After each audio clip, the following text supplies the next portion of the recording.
Hey everyone, it's Unoshek here, and welcome to our Forge video series. We're going to be breaking down Forge with some of the members of the Forge team here at 343 Industries. Michael, Cliff, thanks for joining us. Do you want to introduce yourselves, talk about what you do here at 343? Sure. I'm Michael Shore. I'm the lead Forge designer. I've been here for 4 years, and I'm the vision holder for Forge and kind of have my hands in a little bit of everything Forge, just trying to make sure it lands. Yeah, very cool. And Cliff? I'm Cliff Schultz. I am one of the multiplayer level designers. I originally came from the Forge community, so this is a very special moment for me. For people who don't know, what is Forge? Forge is a game engine that ships in the Halo Infinite free-to-play product. It'll come out this November. And it's a mode where you can design maps, you can design new modes, or just new experiences that you wanna play with your friends. It's super powerful little game engine. And what makes Infinite's version so special? Well, we've fixed a lot of things. We've improved existing things based on community feedback. We've added a lot of new features that we wanted and the community wanted. So it's a really nice package now. That's good to hear. But we don't just want to talk about it. We do want to show it. And Cliff, I know you've been working on something incredible over there. You want to kind of walk us through what you decided to build? Yeah, totally. What we have here is the starting for Foundation and Campaign, but we recreated it in Forge. My goal for this was to make an experience that's similar to what we see in Campaign and to show off the power of what Forge can be able to achieve in this. Prior in Halo 5, we could only dream to do something like this. So to be able to have this now and to be able to create these very rich environments is a huge blessing for anyone that's forging. Yeah, so right now, how'd you go about building this? You said earlier when we were talking, before we started recording, that we used a lot of campaign assets. Yeah, so the cool thing about, part of that wish list is built to have more campaign assets. So the Forge team whipped a bunch of campaign assets and included it. So I rearranged all those campaign assets to be able to make the Foundation starting point. You want to take us through there? Totally. Quick? Show us a little bit more of what you've been making and building. And this is all in Forge.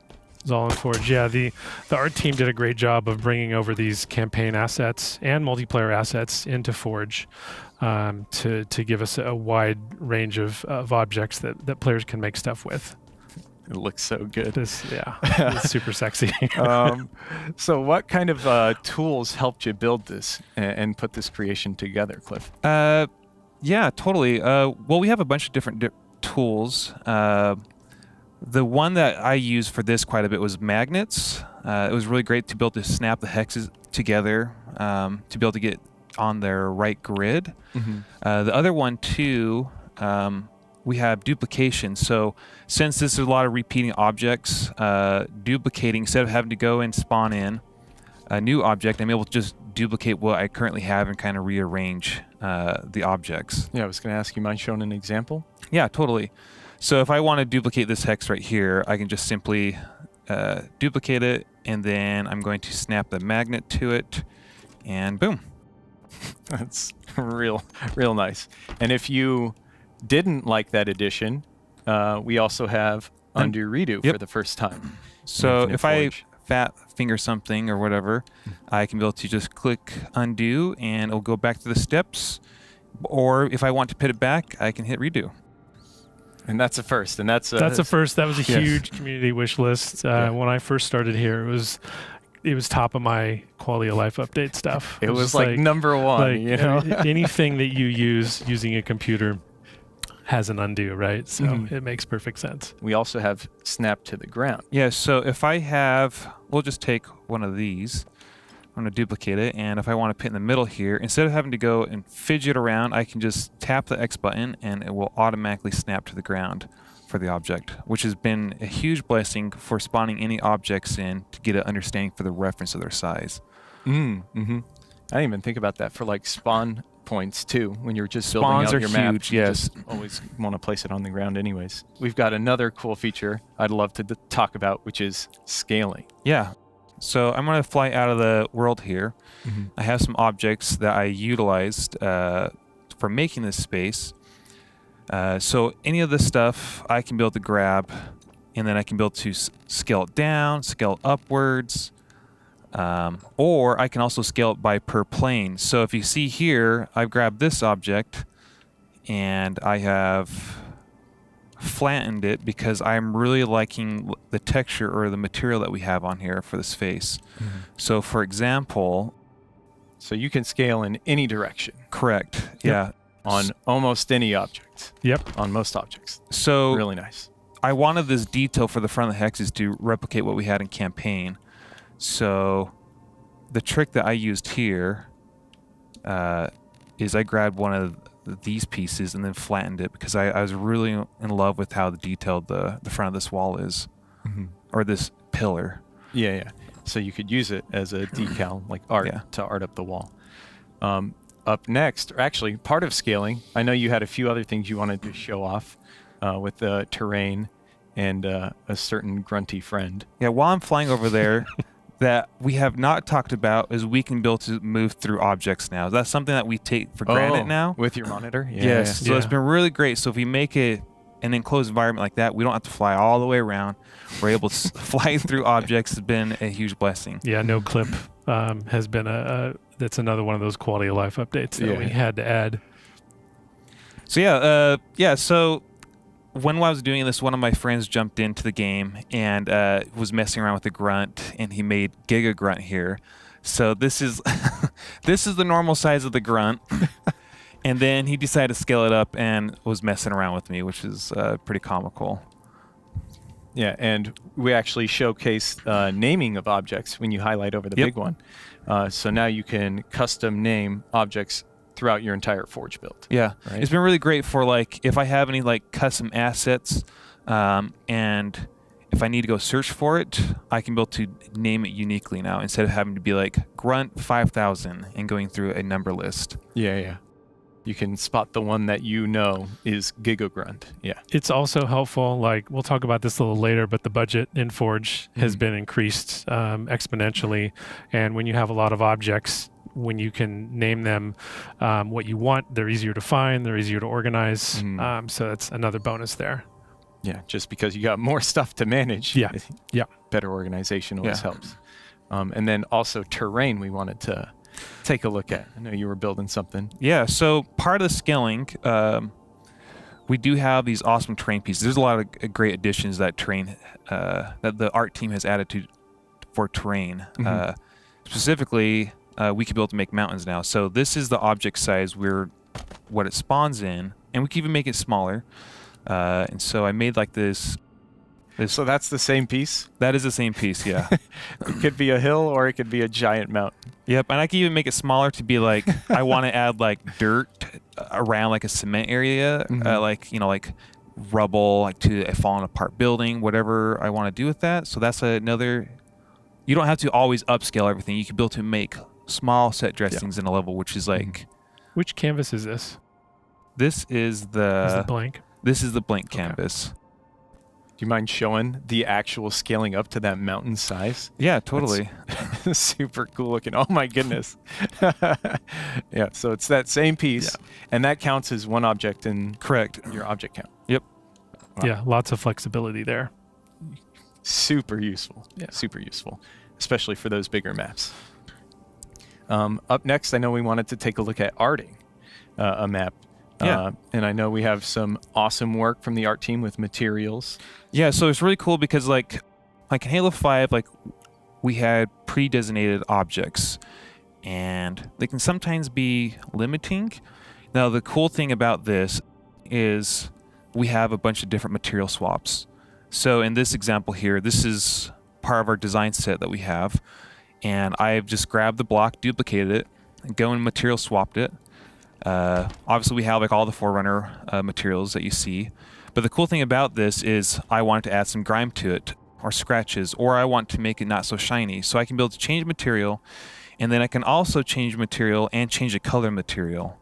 But we also have a bunch of unique material that is not just in Halo lore, like so Forerunner. So we have like dirt, we have corrugated metal, we have cobblestone, camo. We have some silly ones like polka dots and stripes. Like a gift wrapping. Totally. So yeah. if you want to do a present for your friend's birthday, we got you covered. Yeah. And then, even more like stone and brick, which is super cool. And then we can apply that on most objects too, right? Yeah. So here we changed the grunt. Like I think someone selected like looks like the metaling, like it's like a corrugated metal on on top of a shack or something. Yes, exactly. Right? Look, the stuff you see like in Bazaar, we pulled from there. And so they changed it they changed it with the color of it. Because normally I think these spawn in like just a default purple that the grunt has. Could you walk us through a few of those options? Yeah. Yeah, so we have a couple different things. So yeah, metal corrugated. So if I want to go through and change the material, I can do that, or we can go through the list as well too. Same thing with the color. We can select whatever color that we want to do, and kind of update it. Now there's also different regions that we want. So if I want to change a grunt body, we can do that as well. And you have all those options for pretty much all those objects. Totally. All the time. Yep. That's so cool. Including a Giga Grunt. Yes, including the Giga Grunt. I wanted to dive in. We did see the Forge menu just now as you were kind of going through those color options. We've got the object browser and lots of other cool stuff, and it's all organized in a little bit of a new fashion from Halo 5. Yeah, a little bit. One of the key things that we added to the object browser this time around was the ability to preview the object before you place it. So now you can see the size of an object, you can see the colors it has. Previously in Halo 5, it was just a green box, right? And so this to us is a big improvement there. All of these objects are, because of scaling, all these objects are, we don't need to have different size variants. So while we have thousands of objects in the browser, we don't need to bloat the browser with size variants of each one. Yeah. Is that a red party cup there? Yep. For the grunt? Yeah. Scale it up to the Giga Grunt size. The Giga Grunt needs a drink. Thirsty. In addition to the Forge menu, we also have some radial menus for the actions and tools, correct? We do, yes. Yeah, so with some of these new features, we had to figure out where they were going to fit in a control scheme, and the logical solution to that was to have radial prefabs. Obviously, we don't have a lot of objects or a lot of options on that radial menu right now, but it's designed to expand as we expand our Forge functionality in the future. Nice. And Cliff, we just saw you make a prefab. For folks who don't know, what is a prefab? Yeah, so a prefab, for example, on my map, I have a prefab already set up, which was really useful setting up all that detailed layering because how the hexes are built. So I saved that. But the cool thing, too, is if you want to share them, you can build to bookmark prefabs. So I have one of the forgers, Max Extra, has made like this really awesome hollow table. And so I asked you if I could prefab it, and it's really good. Yeah, really, really clever. So he used effects and I think a satellite dish, and there was another object for the base of it. But yeah, so that's been really useful. So if you make something unique that we don't offer in our objects, let's say if I made this race car, I can be able to prefab that, and then I can be able to save it for future maps. So if I want to make another city map or give it to someone that might need to use it for their map, that is now a great feature that we have. So it's a group cluster of objects that you can then save as that group and then share with your friends. Right. Yeah. Yeah, you can save it locally to your map, or you can save it to your files to use it in other maps, and or to share it with your friends. Real nice. Or share it with the public. Yeah. So you make an awesome gingerbread house that I want to use on my map. That's right. I can just copy it if you make it a prefab. Very cool.